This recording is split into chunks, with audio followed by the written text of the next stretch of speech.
Hi to all the traders and investors. What a great news to start the week. One of the biggest merger, I think probably in the last decade. The Housing Development Financial Corporation, they mostly work in the sector of financial services. They have around asset under management around 5.26 million from the last rate and the market capital of 4.4 trillion. And they're going to merge with their country's leading private sector bank, which they already own some of it, and both have some cross holding as well. This means for the HDFC Bank, a bigger balance sheet, bigger income statement, even bigger background for operations with diversified asset portfolio. HDFC Investments and HDFC Holdings are subsidiaries of HDFC. Now it will come under HDFC Bank, and you have to know that HDFC Life in HDFC Life, HDFC Bank will soon find an economic interest. All this gonna boost the what all this means is it's gonna boost the diversified asset portfolio of HDFC Bank.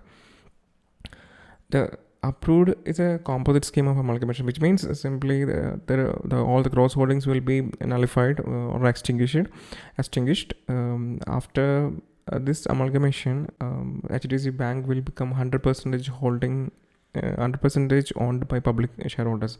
Almost after the scheme, HDFC Bank HDFC Limited existing shareholders will hold 41% of HDFC Bank Limited. And both with this news, both stocks shoot up like crazy, and let's see what will happen in the coming weeks.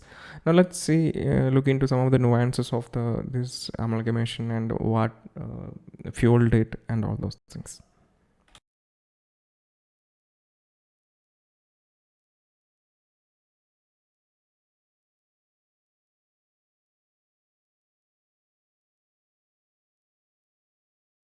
Now let's see what fueled this merger.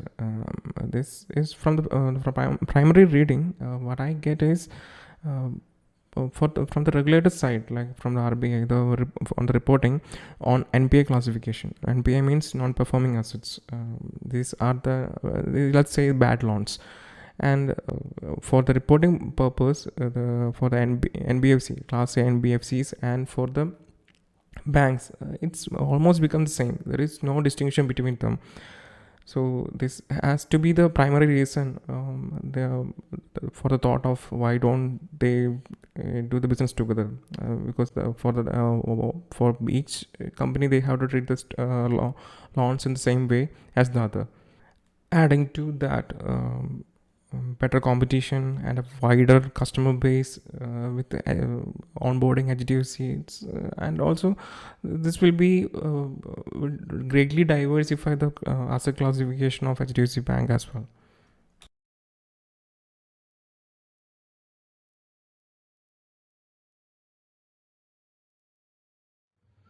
The currently agreed shares of ratio is for every 25 shares of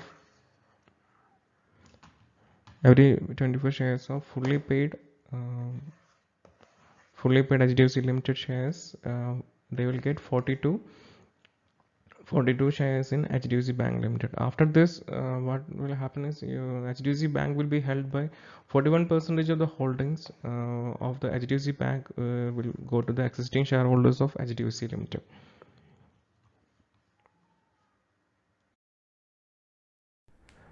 Now let's see for the roadmap, like when it's going to happen. They are expecting the full transition by Q3 Q4 of financial year 2024 2024. And there has to be they have to receive approvals from RBI, IRDA, CCI, SEBI, and other exchanges.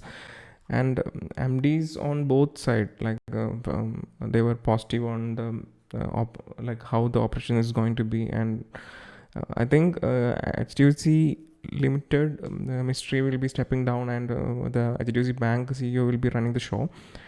Again, the core reason of the merger could be the NBFC regulatory trajectory coming to closer to banks. Like all the NBFCs on the top tier has to report the NPS same as the banks.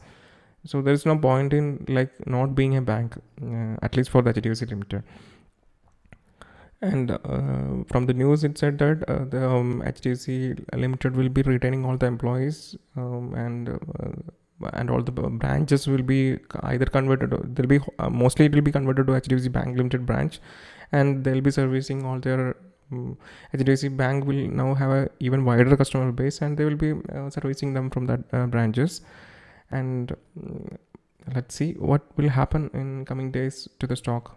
This has been a really surprising news, and I think there will be a increased revenue in coming year with they will start sharing the customer base already.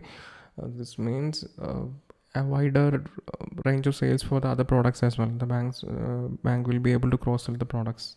They are already doing it. Let's see what will happen.